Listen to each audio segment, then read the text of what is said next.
In the heart of Kenya's gospel world, her voice rose like morning light, soft yet strong, broken yet healing. Betty Bayo, Beatrice Wairimu Mbogwa, was more than a singer. She was a messenger of hope, love, and resilience. Today we remember a woman whose journey from pain to praise became the soundtrack of many lives. This is her story, her faith, her fight, and her final song. Born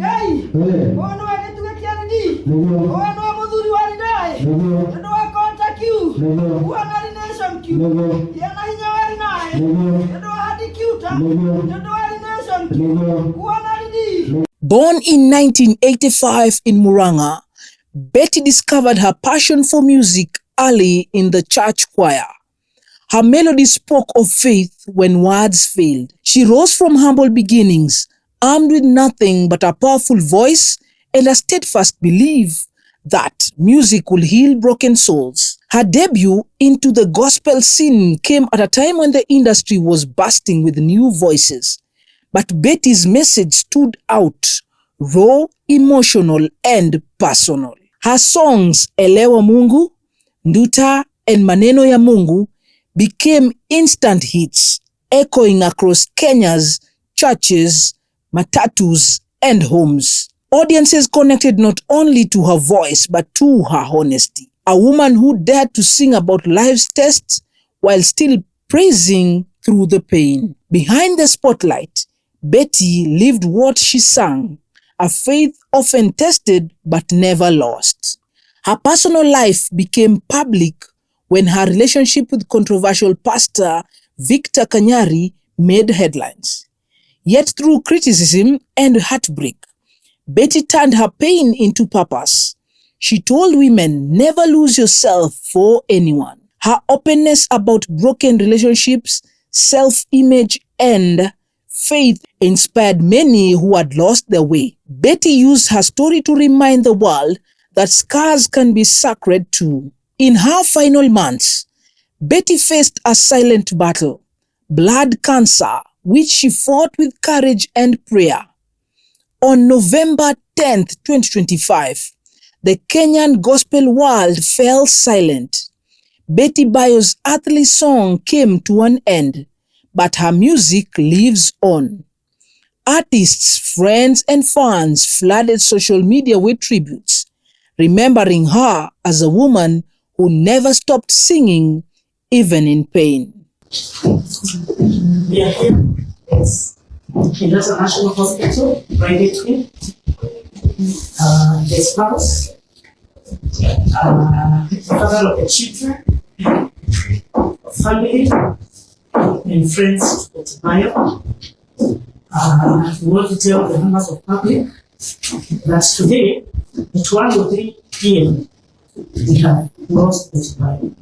It is no longer a rumor, it is the truth. Betty was unwell since last week, and she was diagnosed with acute mild cancer, that is leukemia. But she was suffering from excess bleeding. The doctors tried to do their best. First, she was taken to AAR in Kikuyu. She was later transferred here on Friday. The doctors have tried their best, but the will of God has prevailed. We are planning to move her body from Kenyatta National Hospital to Kikuyu referral and all the other communications and grief will come later. The life of our dear friend rest in peace and fear be well it is by. We loved you, but God loved you more. You have been a hero. You have inspired many. You sang to us in 11th hour. We also left believing that it is 11th hour that God reinstates your health. But God has done according to his will, and we respect the will of God. Fear be well, our dear friend, and we love you so much.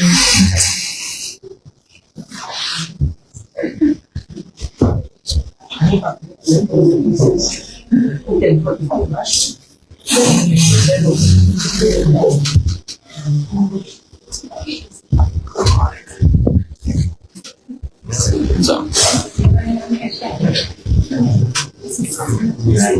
Okay.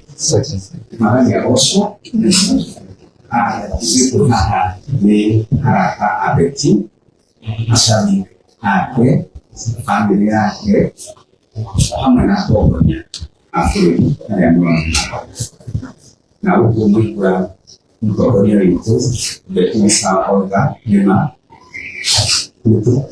Baile ya mwudi kulingana na mnunuzi awareke kimya kwa kutengelia wiki ngima au kila siyote na madaktari maheni kiruma wanatinano sero kuitirira nito ikitie Betty atakuwa ya mama ni rogoso masari make mumere family mumere ai mumere amuri kwa Kenyatta National na kwenda kusimamia kule mifano kule kuiga mwili wake mifago oyo de kutoka mwenyewe moyo hata wiko Betty ndio kwa kweli.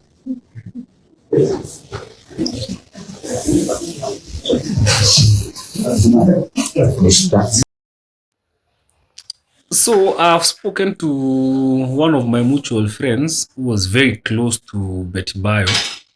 So nimemuuliza what really happened to her. Na cause they are very close, actually neighbors. So akaniambia Betty Bayo alijua tu juzi akona leukemia, hakuwa anajua. But before hiyo time, there are times she could get weak, anakuwa pale, and then she bounces back until now she decided to do some diagnosis. Akapatikana akona leukemia, cancer of the blood. So sijui kama ni kushtuka, alishtuka sana cause by the time she was being taken to the hospital she was hit by stroke. Hakuwa anajua mtu, hakuwa anajua anyone. So she was taken to AAR. Wakasema they don't have the facilities to resuscitate her and try to bring her back. So by the time she was being taken to Kenyatta KU, hata hakuwa anajielewa, she was in a very bad state. So that's the story behind Betty Bayo. So mi naona ni kama after amejua kona stage 4 cancer of the blood leukemia, ni kama alishtuka, hiyo kushtuka akachapwa na stroke. Rest in peace Betty Bayo. I remember there is one time I was doing with artists very many years ago. So Betty Bayo, hiyo time ndio alikuwa ameshika, she was all over. So I was introduced by another friend of mine. So I told Betty Bayo what I want to do. I told her I would like her to sign the contract. She believed in me na akasign hiyo contract. Ilikuwa ya music because we wanted to finish piracy in Kenya. But it never went through. The sponsors who had promised to come through, they did not come. That tells you she was a person who believed in people.